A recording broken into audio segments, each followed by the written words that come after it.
views and opinions expressed in this program are those of the participants and do not necessarily reflect the views of BronxNet or the program underwriters.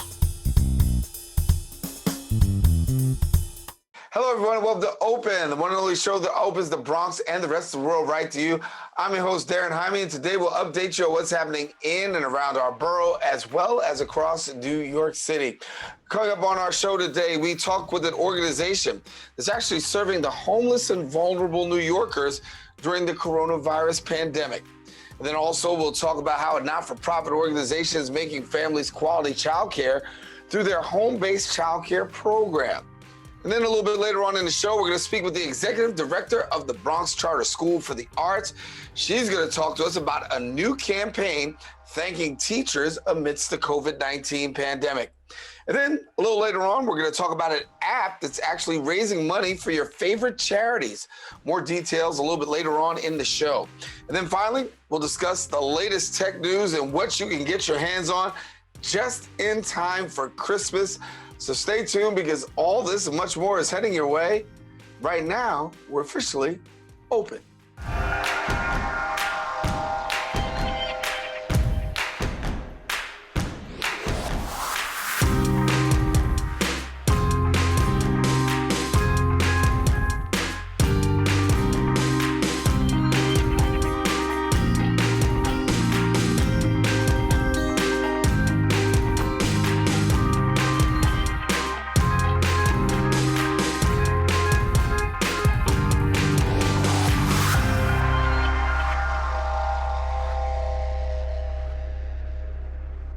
Hello, everyone, and welcome to Open. Today is Wednesday, December 16th, and you're watching Open. I'm Daren, Jaime.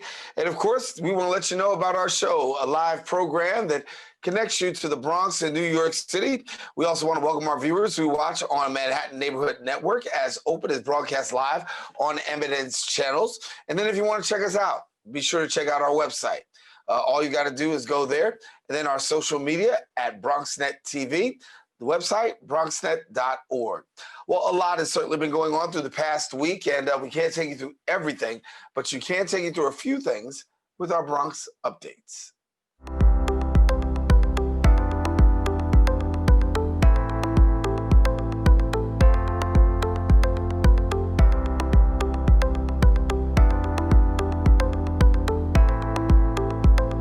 We start off with coronavirus news. As the temperature continues to drop, COVID-19 cases continue to rise, leading to the close of indoor dining. Our BronxNet reporter, Tran, talks to some restaurant employees and owners about how this has actually affected them. New York Governor Andrew Cuomo announced the close of indoor dining as New York City battles the increasing number of COVID-19 cases. We're going to close indoor dining in New York City on Monday. Following a CDC guidance warning against indoor dining and the increases of the rate of transmission and hospitalizations, restaurants will be limited to outdoor dining and takeout. You put the CDC caution on indoor dining together with the rate of transmission and the density and the crowding, that is a bad situation. Now I'm here at Alexander Avenue, where, as you can see, we're in an outdoor dining space and there is nobody here. It is snowing outside. So the question that restaurant owners have now is if they'll be able to survive the winter. I mean, they're just destroying us. You know, there's no coordination. They don't know what they're doing up in Albany. They don't know what they're doing down in City Hall. McPartland opened up the Hudson Smokehouse on March 9th, only a few weeks after restaurants were forced to shut down indoor dining, and knows all too well how detrimental a second shutdown will be, not only for his business, but for businesses in the surrounding area. 2 of them already closed. They're closed until April. It's impossible to make money at 25% capacity, absolutely impossible. And then when you do try to do something outside, they come in and shut it down. After buying a tent for his outdoor dining space, McPartland was told it needed to be taken down because it did not meet the requirements for outdoor dining. He tells us he spent thousands of dollars on propane heaters, but was later told they needed to be taken out as well. Along with the abrupt changes, McPartland also received 10 inspections from the city in 1 week. It's already hard enough. And then every single day, the inspector said something different. They don't know what they're doing. They don't know what they're talking about. How do you expect us to follow rules if they change every single day? Next door to the Hudson Smokehouse, owner of Cite Restaurant, Amir Shayan, tells us he does most of his business through delivery and takeout, but he still invested money to build an outdoor dining space. Hopefully this winter we can survive it and hope for a better future in the summer. Luckily, our neighbors were supporting a lot. They were trying to support all the restaurants in this block. The governor asked the federal government to provide bars and restaurants with relief. The state will also extend the commercial eviction moratorium. Reporting for BronxNet, Jericho Tran. And thank you, Jericho. We will continue to follow this story here on BronxNet as we continue to bring you news surrounding the coronavirus and its effects. In other news, yes, Councilmember Mark Jonai has honored Dr. Samir Segal from Essen Healthcare. He honored him for providing free COVID-19 tests at City Island. Our BronxNet reporter, Arlene Makoko, was there, and she brings us this story right now. They lined up early to get tested for COVID-19 as data shows City Island as the latest hotspot in the Bronx with infection rates reaching 8%. It's a wonderful thing that's being done here today. This comes following an announcement by City Council member Mark Jonai that an Essen healthcare van providing free COVID tests would be stationed at Hawkins Park here on City Island Avenue. It was probably Thanksgiving. I imagine people weren't paying attention to, keeping their pods separate. And, it's a sacrifice, I know, but we have to do it for Christmas. That's the only thing I can think of. Barbara Zeller, a semi-retired physician who lives nearby, also sharing Christmas this year will be different. We usually have 15 to 17 people from different households, and we're not doing it. We're doing a Zoom. I guess it's just affected everything and everyone. And now this has been the response. I am so grateful to Mark for pulling this off because people are so concerned about even leaving the island. So this makes it so much better for us. With 3 vans traveling throughout the Bronx each day to provide free COVID-19 tests, Essen Healthcare Medical Assistant Tamika Ortiz says it's about making them accessible. A lot of people, they can't get to their primary doctors, or they're like, there's lines everywhere. So we're grateful to be able to provide these services for everyone. I don't have any symptoms, but I wouldn't have gone and got tested unless it was here. It's a step Noelle O'Connell is taking to help her neighbors now leaning more and more on the CDC guidelines. Everybody I bumped into as soon as the news came out that it had jumped so high in City Island, you've noticed people wearing masks more, and like everybody, even, sometimes our children get together, but now they're like, oh no, I don't think you should go and play with, people are, I think, being more careful. Essen Healthcare will be back here on Monday, and this time for antibody tests. On City Island Avenue, Arlene Makoko for BronxNet. And thank you, Arlene. And that's all the time we have for our Bronx updates. We want you to stay connected to us as Open continues right after this. We know that people are dealing with the health crisis, but there's also a lot of food insecurity. We're giving out healthy food options, and that's what's key here. If you're a senior, you have a disability, they'll actually deliver meals to you. The residents are anxious, they're worried, they're scared, and they want to be tested. When things were happening in our community, and we couldn't get the help. There's almost a presumption of criminality that attaches to your skin color. The site will prioritize those who are at highest risk in the population. If you feel symptoms and you'd like to visit one of these COVID-19 testing sites here in the Bronx, you may call the State Health Department's hotline. Important to note about this site is no reservations are needed. This is a walk-in clinic. A lot of us are out of work and looking for something to do. We have the machinery and the skills to make large scale of these masks and gowns. Take care of your people. It's going to go way further than we actually can understand. Right now, employees like myself are just adjusting to the new reality. Reporting from BronxNet, this is Jericho Tran.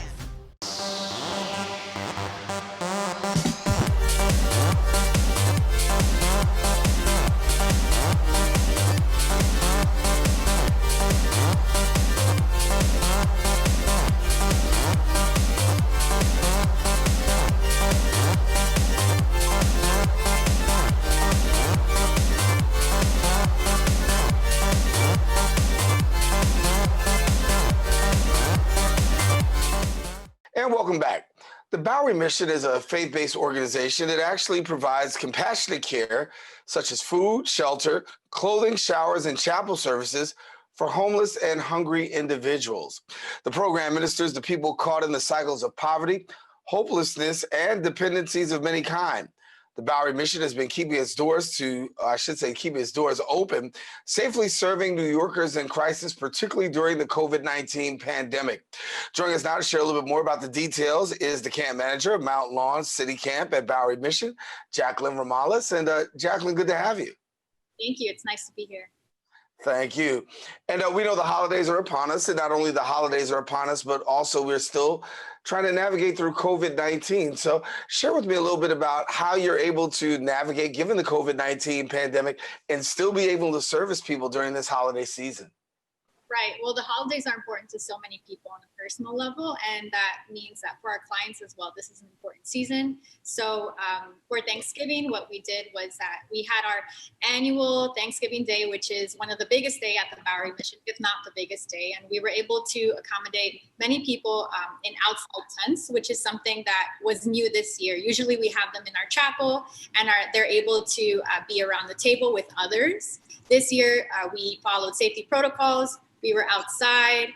We made sure everyone was socially distanced, but still were able to enjoy a warm meal. And we also had different performances throughout the day to kind of have that vibe that we would generally have indoors. And then also this Christmas, you know, we're going to make sure that we do what we can to make sure that our neighbors have a warm meal, even though it will be outdoors. And then for our children's program, we'll be having a toy drive, and we'll also be doing a winter coat giveaway, which is especially important this year for many families that are suffering. Yeah, a lot of people are really going through it this year, and the need for services is out there. So share with us a little bit about the Mount Lawn City Camp and the work that goes on there. Right. Well, we've had to switch to virtual classes. So traditionally, we would have them in our space right here where I am, having classes after school, having our mentoring program. But now we're doing virtual classes and still trying to be a part of their daily lives, which is really what they need at this moment. And same for our mentoring program. We have downsized and made sure that we are safe, again, following safety protocols, and especially for this season, trying to be with the family. So for Thanksgiving, we did a turkey giveaway and also a gift card giveaway to try and meet their needs and make sure they have fresh food on Thanksgiving Day. And same for the holidays, like I said, it's such a crucial time for our families that are going through job loss, that are going through many family members also contracting COVID. And so we want to make sure that they feel that we are with them. Yeah, and that leads me into, you know, family members contracting COVID, a lot of people being impacted, particularly all across New York City when it comes to COVID-19. And we do know that grief and loss is also a part of that too. You have a compassionate care program. Talk to us about the work that they've been doing, particularly in a time like this. Right. At the Compassionate Care program, we still have our ambassadors that are meeting with people, and as safe as possible, they're trying to meet their needs. And so when an individual comes in and says that they want services, we try and interview them and accommodate them and see what they need and respond to those needs. And so we're still intaking people, and if they need a winter coat, we make sure to get that to them. If they want to be a part of the longer term program, then we make sure to make steps for them to get there as well. And we've done showers before, right? Daily showers for our guests. And so because we're not able to have them come into our space, we've been able to partner with another outside organization that has provided showers outdoors for our guests. Yeah. Transitional housing is big for you, and really being able to take care of people in a time of transition. Talk to me, because with the numbers the way that they are, we see a lot of people who are unemployed. We see a rising rank of homeless across New York City. What are you seeing with boots on the ground? What can you tell us about the numbers and the people that you are servicing? Given the fact that what we're facing right now, are you seeing more and more people? Yeah, the numbers are growing. There's a longer line that's outdoor. Up at around April and May, when everything was surfacing and things were getting a lot worse very quickly, we started to see the line grow at every meal service. Then it started to wind down, but again, it's growing again as the numbers are growing. And with our families that we serve in the children's program, we've seen significant job loss. I mean, about 75%, a little over that, of our families have experienced job loss. And so it's a crucial time for them. Yeah. Yeah. And a challenging time. As you look to go forward in 2021, I know the organization is doing its best to actually pivot. But while we're seeing more and more people that are coming, we also see more and more people that are success stories that come back as alumni. So share with us a little bit about the alumni and the work that they do in coming back and being a blessing to those who are right now in need. Right. Well, the alumni are important to our organization because for some of them, it's a lived experience, right? That they can come and share about themselves and give of themselves to someone else who's in need. And so we see that a lot of our alumni who come back passionate, come back with a drive to help someone else who may be struggling at this time, or who may need a friend or someone inviting to come into the space with them. And so they become part of our staff. They become a part of our family here at the Bowery. Yeah. And it's important to have that family atmosphere. For residents, what kind of atmosphere can you tell us that they have once a person comes through your doors? What's the atmosphere like? We hear a lot of different things about what it's like behind closed doors, but give us a firsthand experience as to what it's like behind closed doors at the Mission. For the residents, they're definitely a priority, right? Because they are people that are calling the Bowery a home, where they come every day, they sleep there, they have programming there. And so we try our best to meet their needs. And so each of them gets put into a success plan, right? For where they would like to be towards the end of their stay at the Bowery Mission. And so now in the holidays, what we do is we want to focus more on them. Christmas tends to be smaller in terms of our outreach, our food servicing, and it tends to be more intentional with our residents, making sure that they have a decorated space for the holidays, making sure that they have something to look forward to on Christmas Day. But aside from the holidays, we do try and focus on them meeting their goals. Well, thank you so much, Jacqueline, for joining us and sharing with us about the work of the Bowery Mission. Definitely a much-needed organization, particularly at a time like this, where so many people are out there in need, but you're doing a great job with the homeless population and really doing a great job of really providing help in their time. Thanks a lot for being with us. Thank you for having me. Certainly. Listen, now, if you want more information, we encourage you, visit them on their website at Bowery.org. Once again, the website is Bowery.org, or you can follow them on social media at Bowery Mission. Well, we got more to come with you here on Open, so please stay with us. Open returns right after this. When taking public transportation, don't touch your phone. Carry hand sanitizer and use it immediately upon leaving the bus or train. Avoid touching your face. If someone is coughing or sneezing, move away. Wash your hands with soap and water as soon as possible. Limit contact with poles. If possible, avoid rush hour. Don't eat or drink on public transportation. Keep your bag off the floor or other surfaces. Avoid directly touching turnstiles. Stay up to date with the latest from your local health department and CDC.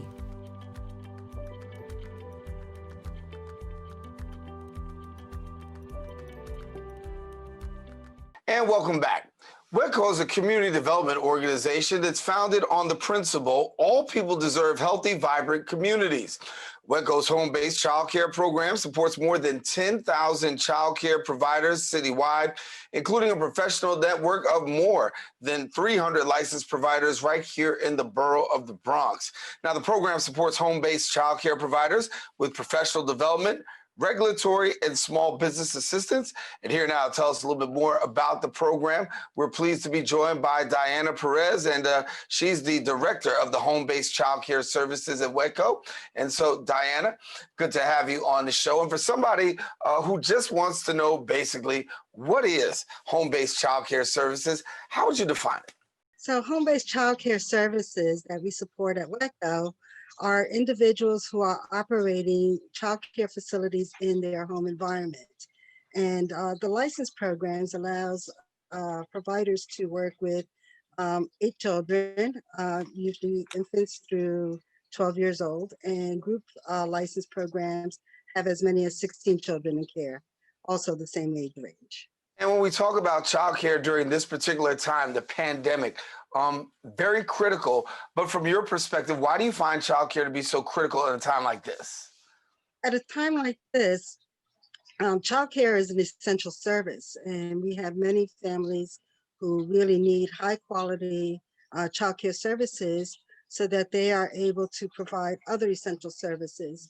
Our providers, they serve healthcare workers, transit workers, people who work in the food industry and service industry. And so these individuals still need to go to work. They need access to reliable and healthy and safe environments for their children, and they need that sense of security. So during a pandemic, childcare becomes critically important to support communities. Yeah, and not only childcare, early education is also essential as well. And in a time like this, early education is critical, and it's, as I said, very essential. Talk to me about, the support, because when you talk about support for early education, providing structured learning in home-based programs is something that's needed, and I know that's something that you guys do. Yes. What we do is we really provide our caregivers with professional development, and we moved a lot of our professional development to remote services so that we can continue to support our caregivers as they work with young children. It's important that children have access to early learning activities and that they have a structured program that really helps support their language development, their social and emotional development, and just really give them all of what is needed so that the child can prosper and grow and develop well. And so our goal is to ensure that our providers still have access to that professional development that helps them create wonderful activities and learning opportunities for young children in all of those areas. And that we also are able to continue to provide that one-on-one coaching and support for our caregivers as they work with young children to ensure that our children are receiving the best early learning programming that they can receive and are getting ready to enter the school system when things go back to normal. Yeah. Well, parents are given an option. I mean, obviously right now with doors closing, the option is, of course, virtual learning. But are they going and extending themselves and coming out towards you, given the fact that doors are closed at schools? What are we seeing by way of parents and them sending them to your programs? We have a number of families who have continued to work, and even though the schools have closed their doors, they have sent their children who are remote learners, school-age children, to our childcare providers as well. And our providers have really stepped up in this area, creating space and an environment that supports our children that are in school-age programs. And it does mean that in some cases, they have increased access to technology in their space. They have hired an additional staff person to work with a remote learner, supporting that child as they are doing their daily schoolwork. Yeah.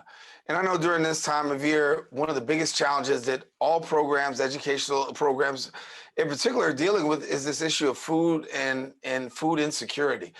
We're finding that a lot of children are really going through it in a time like this where you thought that the meals were be at home, but they're not. We know more than likely most kids are able to get the healthy meals and meals with regularity at school. With the doors closed, talk to us about kids and how you're taking care of feeding and meeting their needs with regards to hunger as well, because I know that that's paramount as well. Right. We kept our sponsorship with the Child and Adult Care Food Program operational throughout the entirety of this pandemic. So our providers were still able to prepare healthy meals and snack and provide those services to the families that were enrolled in their programs. So we had some providers actually even prepared some pickup meals for families who were not going to daycare every day, so that we can ensure that the children were eating healthy meals every day. And we were able to continue to process those claims for reimbursement so that our providers would have the revenues to be able to purchase these healthy meal items that they would prepare in their homes for the children in their care. Throughout the pandemic, we have had hundreds of providers participate in our program and serving meals to thousands of children. We're very proud to be able to have done that. Yeah, I've been asking the question all throughout the show and, throughout the past, several months about how you've actually been impacted by COVID. I mean, COVID has had an impact on a lot of people. All people, let me stop. All people have been impacted by COVID, but particularly when we talk about organizations, how's your organization and how's your program been directly impacted by COVID? We had to be very creative and adapt quickly to this pandemic and really, be able to move a lot of our work remotely and still be able to maintain that level of service. I want to credit our technology department for ensuring that we were able to get equipment into the hands of our staff so that they can continue to work from home and provide their services. We moved a lot of our professional learning online so that we're doing remote connection, but we are calling our providers on a daily basis. We're doing health wellness checks with our caregivers and with the families that they're servicing.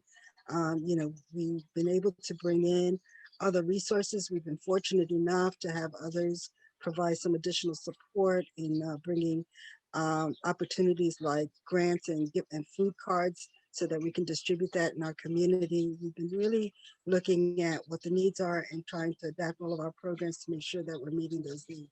And as we get ready to go to 2021, obviously the organization is looking towards the future. What do you see happening in the future by way of services and programming and how you're moving things forward? Well, I see us still doing remote services on many levels. I think that this really created some opportunities for us to learn that we can really reach out and provide access to many resources using technology. So we're going to continue to use technology as we move forward. But of course, we welcome people to come back into our doors when this pandemic is over with so that, we can reconnect because there's nothing like that personal connection. We're going to look at, how we can continue to grow and deepen our programs and, really think about what other opportunities are needed to sustain our childcare provider network and, our organization as a whole. Well, Diana, a lot to thank you for. I mean, the programs and still being able to be sustainable in a time when need for care is critical, families, children. Thanks for the work that you're doing over there at WHEDco. Thank you so much. We appreciate this opportunity to share it. We appreciate having you on, and we want to make sure that viewers are connected. Now, if you want more information about Diana and her program, please go visit their website at WHEDco.org. Once again, the website is WHEDco, WHEDco.org. Of course, we're taking a quick break here on Open. We still got a little bit more show for you, so stay with us. We're returning right after this.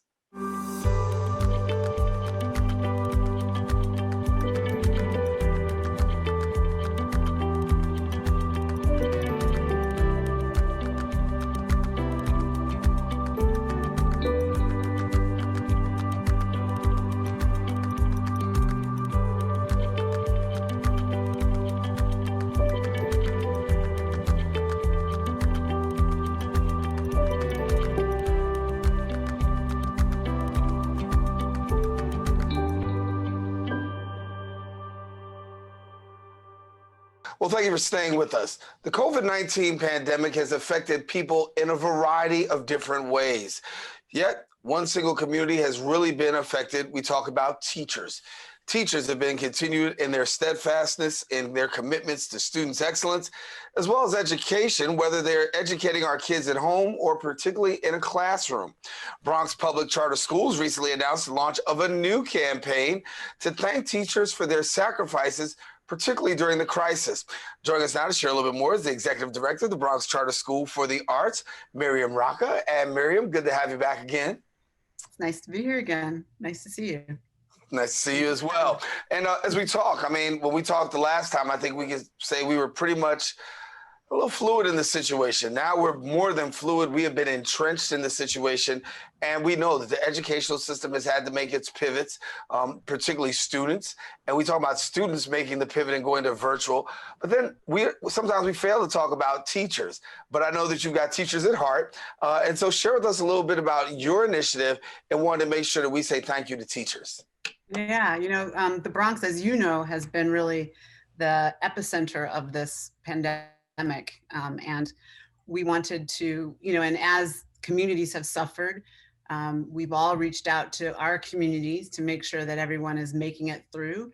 And schools are communities, and at the heart of that community is our teachers. They have all teachers in public charter or district charter or private schools have had to make tremendous shifts this year to make sure that they are engaging their students, but way beyond that, just doing everything they can to make sure that their kids and their families are doing well. And so we just wanted to take a minute to say thank you, really, because without them, we wouldn't be able to do what we've been doing for kids and families for the last 10 months? And it's been really essential. Yeah. Take us behind closed doors. What's it been like? And what is it that maybe we don't understand when it comes to a teacher having to adapt? We talked about students and their adaptation, but what is it like on the side of a teacher? For our teachers, it's been about number one, making sure that they know how to do quality lessons remotely. Right? It's one thing to be in front of a classroom where you can tell when Johnny is not paying attention and you walk over and you tap him when you know that, Sarah over here is really excited to speak, right? When you're on Zoom all day, those things are not the same. And so teachers have really had to shift to figure out, how do I engage kids online all day long, right? How do I do a lesson that in the classroom, I could engage them just because of my personality and my preparedness, but those are not necessarily the same or essential or sufficient rather when you're remote. So they have to totally shift the way that they teach. So that was the number one thing that we asked teachers to do. And then we asked them to shift from being remote, and some of them to come into the building, which was another shift. So now you're teaching kids at a 6-foot distance with a mask on your face, trying to teach them to read, which has its own challenges. And then we shifted back to being remote. So then we had to go back to the first way. So all of that is tremendously challenging for teachers. Right. So you engage in this Thank a Teacher campaign, right? We want to thank teachers, and you want to take the time to thank teachers. Talk to us about how the campaign rolls out and what you're looking for. I mean, again, what we were so excited about is it's actually a parent from our school who's featured in the ad. And he is so very grateful for the education his child is getting and the engagement. And so we were just really excited to be a part of that and have that parent thank teachers. And there's some teachers from Bronx Arts also in the campaign. The campaign is going to be, I think, it's a digital campaign. So I think when you go to certain sites, as it comes up before you get to the site, just like a brief little thank you. And then it's being shared through social media as well, just to get the word out there. To tell parents that we're grateful, tell teachers that we're grateful for them. Yeah. So how's it been? I mean, talk to us. Since the last time we talked, a lot has actually happened. So talk to us about how things are going at the school. Things are going remarkably well. I mean, I've been talking to kids in the last few weeks just to hear from them directly about how it's going. And the number one thing they miss is each other. They really miss their friends, and they can't wait to be in front of their friends. They also are tired of technology, and they say things like, I have to be at class at 8 o'clock, but my internet's not coming up fast enough, so I'm late for class, and that's not fair. So they're having all the same issues that we have on technology all day. But they were very 201 grateful for their teachers. Their teachers have done things like meeting them in the park to give them books, meeting them for a breakfast meeting before school so they could watch television together, or a lunch meeting, tutoring them after school, or having a special meeting with them, definitely checking in on their families. If a student isn't online, teachers are calling the families to see what's going on. If a student is missing an assignment, they're reaching out to the parents. Teachers have been coaching parents so that they could help their kids with their online work. It's been tremendous, and I cannot say enough. And I know all teachers are doing the same. We're so very grateful for what they've done. And they've just been showing themselves to be the professionals that they are. Have you been able to make the connection for all of your students? Because I know a lot of times we've gotten reports of possibly students don't have the necessary hardware, whether that's at home Wi-Fi access or computers or things of that nature. Have you been able to make the connection with most or all your students? All of our students, yes. We've provided MeFis to some. We've given computers to all of them.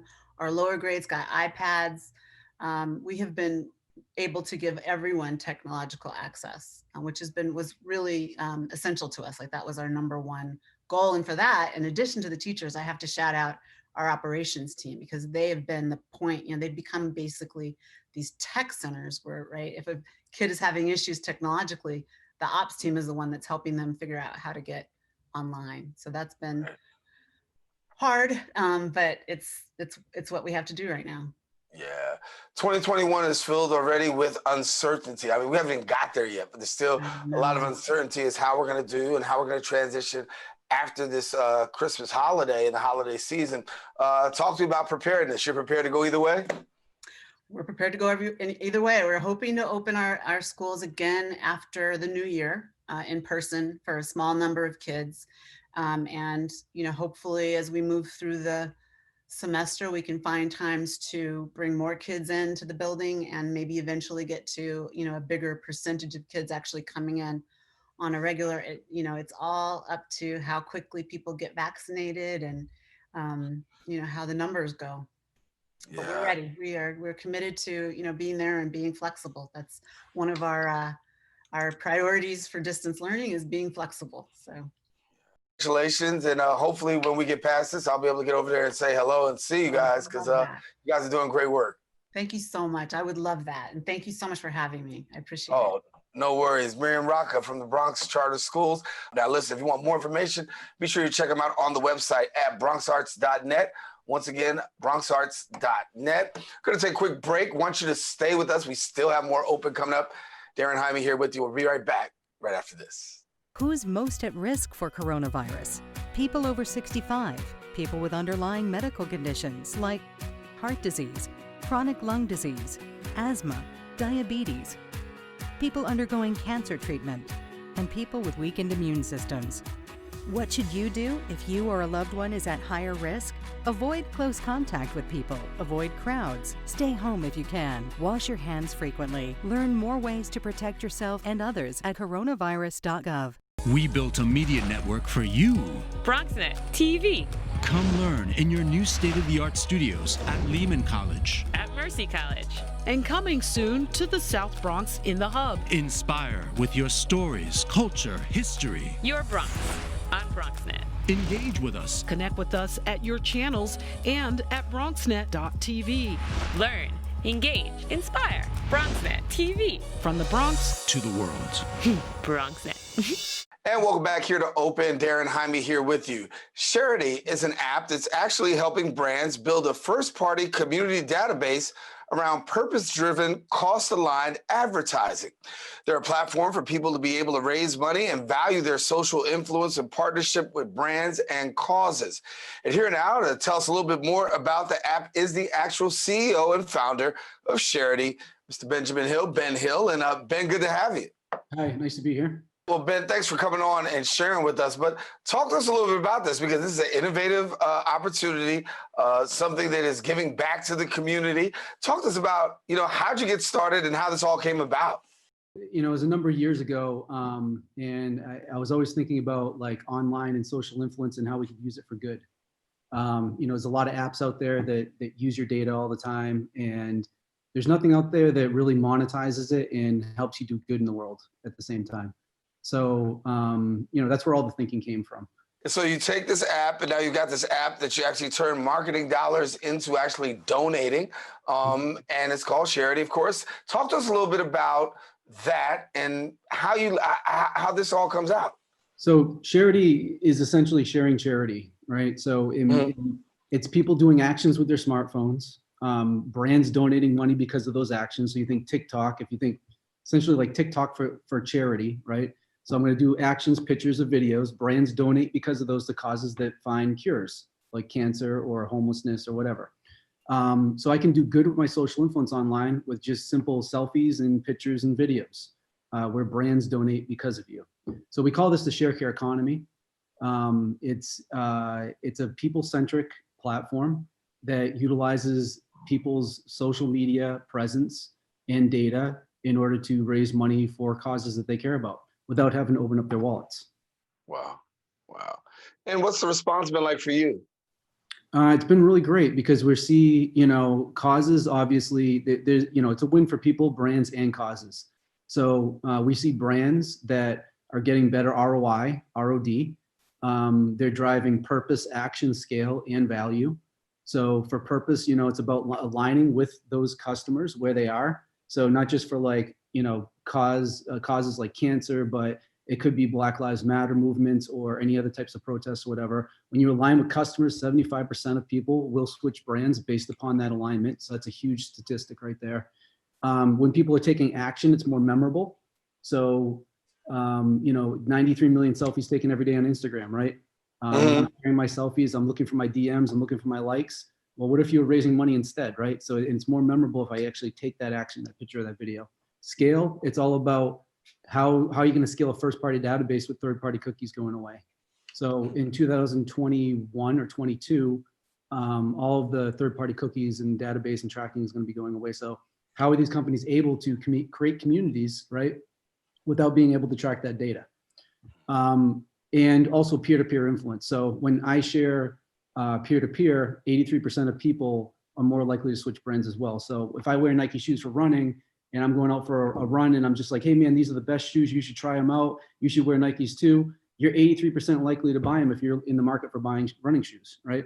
Right. And so when you combine all that value together, and I don't want to keep talking here, but like when you combine all that value together for the brand, they're actually getting better advertising than they could get anywhere else in the world. So Facebook, Instagram, Twitter, if you pay cost per action for them, they're $16 to $55 or whatever just for an action. With Shareity, they're getting an action-based person doing a selfie or video challenge, cause aligned, aligning to a cause that they care about, sharing it with their friends and family. I would never share Coca-Cola, but I would share all day long. Coca-Cola donates $5 if you do my challenge. So we're creating databases of users all around social influence, monetizing it for good. I know it's a long.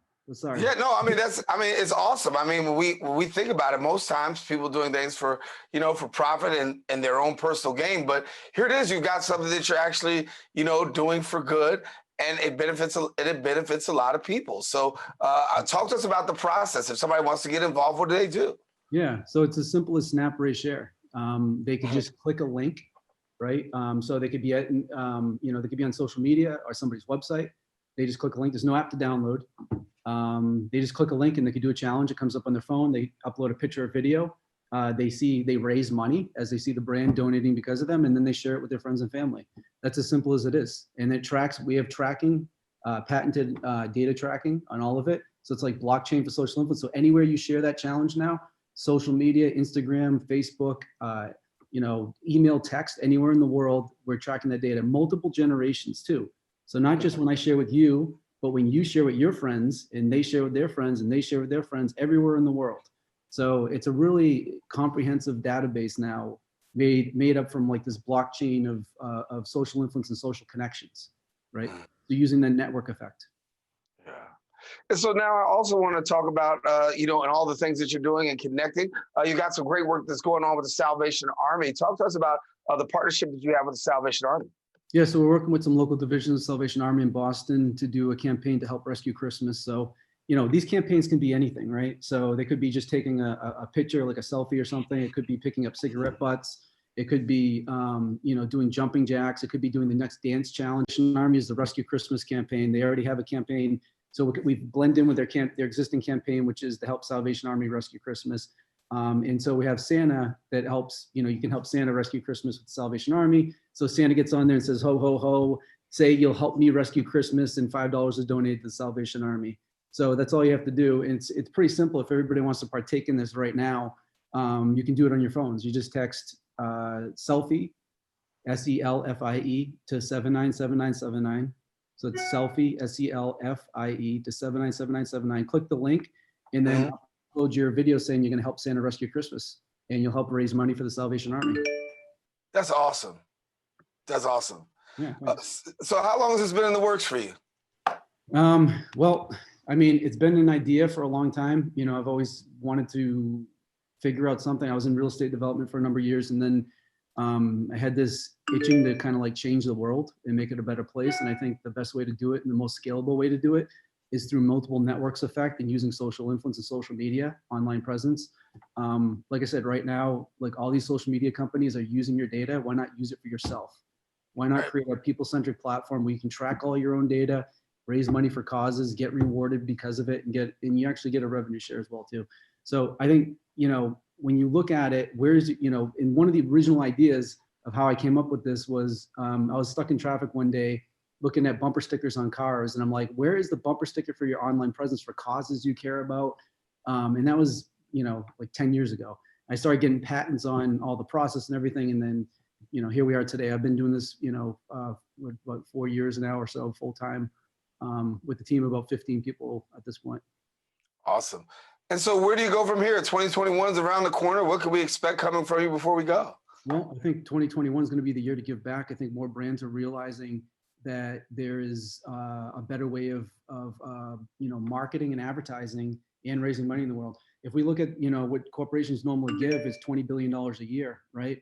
But they're massive marketing budgets of $1.2 trillion a year could be used and could be donated to causes instead at the will of the people. So they get better advertising for just that. For instance, Pepsi has a marketing budget of around $4.7 billion a year, right? $4.7 billion. If that money was allocated or sent to causes around the world, we could cure certain types of cancer with that kind of money. And this is what we're trying to do: take money from marketing budgets, give a better ROI, just for a donation in action for a cause. Wow. Ben Hill, we'll call you the man with the plan. Thank you so much for being with us here on Open, and what a great cause. Thanks so much for being with us. Yeah, thanks for having me. All right, Ben Hill, our guest here. And listen, if you want more information, go visit the website. The website is Shareity.com, and then follow them on Twitter and Instagram at Shareity app. We encourage you, don't go anywhere. We still have more show coming up. Open returns right after this.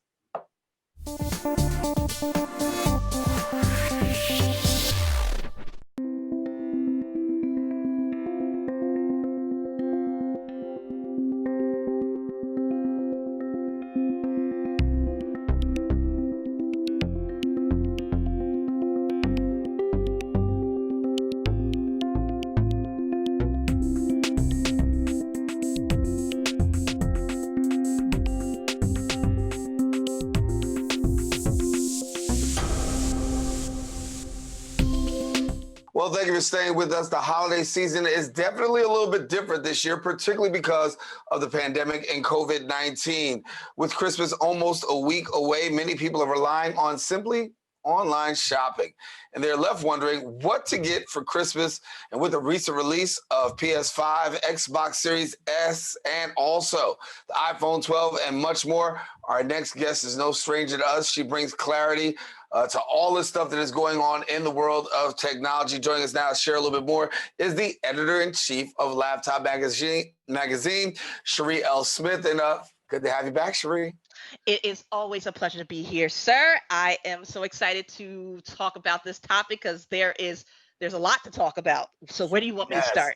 Well, look, it's beginning to look a lot like Christmas. How about that? So let's talk about the fact that Christmas is here. You've got gifts that we can talk about. Let me have my own personal thing.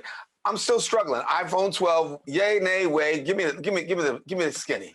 The iPhone 12, I would say it's a yay for iPhone 12 users. All right.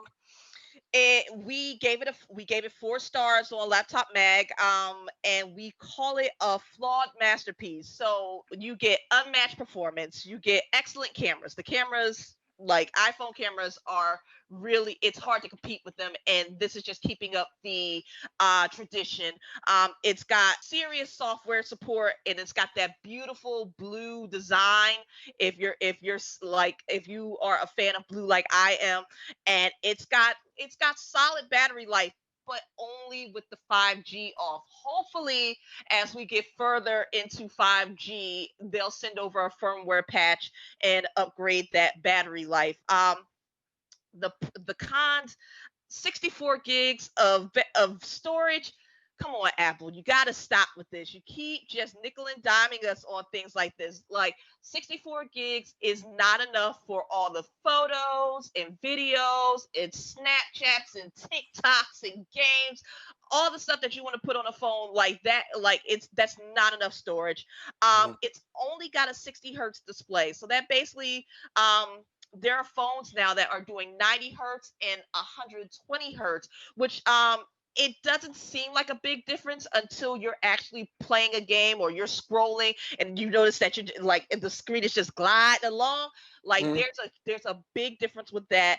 And of course, Apple's controversial decision to not include a charger in the box. No charger. No charger. So Apple, I am dead serious. That's a heart attack. So Apple saying that it is it's thinking of the environment, has decided not to include a charger in the box. If you want to, they're banking on the fact that you already have a charger, and if not, you'll buy a charger. But they are trying to cut down on their carbon footprint, but a lot of people are disgruntled because it's like, well, no, it seems like you're just trying to nickel and dime us. So yeah, no comment there, because I can't, not a comment that I can make on public television, at least. I mean, that's some stuff. That's crazy. Let me talk about the competitor, Galaxy. What do we got with the Galaxy, Samsung? So we've got a lot with the Galaxy. So the S20 FE, which basically is the fan edition, Samsung's getting smart. They know that we are in the middle of a pandemic, and people might not want to spend over $1,000 on a phone. So you get so with the Galaxy S20 FE, you get a lot of the quality features from the original S20, but for less than $700. So that's music to anybody's ears, especially in this pandemic when we're still sitting here waiting for stimulus checks or the hope of a stimulus check.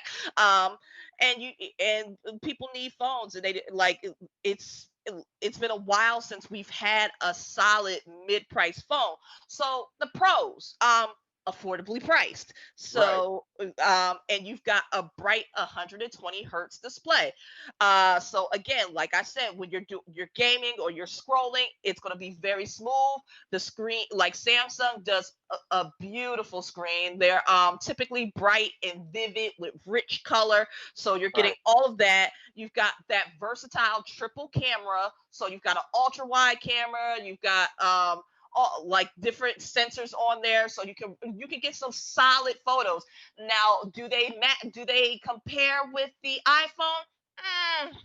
Not like, they're close, but like the iPhone is still the king of smartphone cameras, in my opinion, and you get excellent performance. Now, the cons, the fingerprint reader was a little bit wonky. Like sometimes it worked, sometimes it didn't, which can be more than annoying when you're just trying to get into your smartphone. And the RAM is a bit low at 6 gigs. We're used to seeing 8 gigs at this point, so 6 gigs is a bit low. So, but other than that, for the price, this is a solid phone, and I highly recommend it. All right, well, let me walk through some tech gifts for Christmas. We talked about phones, but listen, if somebody's out there, they want to get tech gifts for Christmas, what are some of the more popular ones? We got about 3 minutes, so tell me what I should be doing here. Well, if you're looking for laptops, there is, of course, the new Apples, and with the new Apple Silicon chip, the M1 chip, you can get the Air or the 13-inch MacBook Pro on our site, and the MacBook Air earned 4.5. The new chips are out of this world, like excellent battery life. They stay cool, great performance. These are not like Apple is not a laptop to beat. But if you're not an Apple aficionado, Intel has also rolled out their latest chip, which is codenamed Tiger Lake.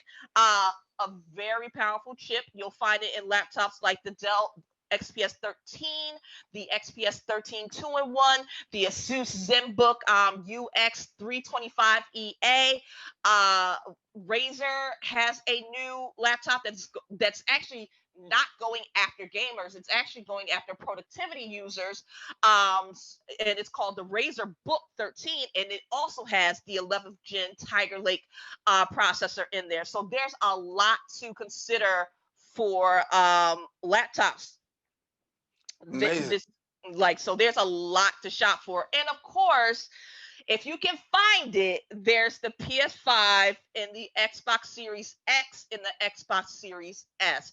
I have all three consoles because I reviewed them. If you're going to try to go for a console, go for the PS5 if you can get it. I know it's so hard to get it. Like, it's this whole thing with scalpers using these high-tech bots to buy everything out and then just scalp it at ridiculous prices. But if you can be patient, try to be patient and don't give up. It's got some really great titles with it, and I'm enjoying my time with it. That's not to say that the Xbox Series X or S are lesser systems. It's just that in terms of exclusive game titles, Xbox hasn't brought those out yet. That doesn't mean that they're not coming, because as we discussed on previous episodes, Xbox acquired a lot of gaming houses. So we should be seeing those the fruits of those labors very soon. It's just it didn't happen towards launch, but that doesn't mean that you don't have a wide catalog of Xbox games to play. So, and speaking of games, the hot game right now is Cyberpunk 2077. I am in the midst of starting my playthrough. I would highly recommend, if you're going to get it on PC. There have been a number of complaints about the image quality compared on a PC compared to the consoles, whether it's PS4, PS5, Xbox One, Xbox Series X. They haven't been optimized for next gen systems yet, so it looks like, honestly, it looks like the graphics came from either a PS3 or an Xbox 360. It's kind of looking a little rough, to the point that Sony and CD Projekt Red, who are the developers of the game, are refunding console players money because it's just not a fair comparison. So they're launching a bunch of patches to try to remedy the solution. But if you're going to go and get it, if you have a PC, a gaming PC, I would highly recommend that you go with the gaming PC version of this game. Okay. We'll leave it there, Sherri, and thank you so much for sharing with us. I mean, a lot to think about, but I think they got enough information. We got enough information on what to do. I'm still tripping about this iPhone and no battery pack. I'm gonna get through this, but show's over, so I gotta segment's over. I'm just gonna go home and wrestle with this. But thanks for being with us. Not a problem. It's always a pleasure. Now, listen, I want to let you know, if you do want more information, we want you to make sure that you get connected to her. Follow her on social media at Laptop Mag. That's their social media, Laptop Mag, and also their website, laptopmag.com. And so I want to let you know that we're at the end of our show today. Want to thank all of our guests for joining us, and most of all, you, the viewer, for tuning in. If you missed any part of today's show, of course, you can catch the Recablecast on BronxNet's Channel 67. If you have Optimum, that would be Channel 2133, or anytime on the web at bronxnet.org. For all of us here on the set of Open, want to wish you a very, very happy holiday season. If you want a brand new episode, make sure you catch my girl Rita Valentine. She'll be coming back on Friday with a brand new episode. Until then, take care. God bless. Daren Jaime saying stay safe. Most of all, keep this channel wide open. See you soon.